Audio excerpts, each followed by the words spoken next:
It is a little loud in here, but we have to have our circuit fully, 120 volt circuit going to the panel labeled, not only the outside, but with a breaker lockout on the inside as well. Got my little sticker there. They had it previously labeled right there. It does have to be dedicated. We'll follow that pipe right there. Curves around the wall. Hits that box.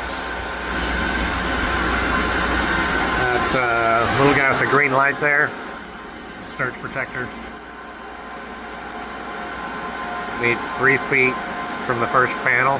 Allows it to give it enough time to draw back any power surge so that it doesn't hit the panel. So they got to be minimum 3 foot away. Obviously, the more the better, but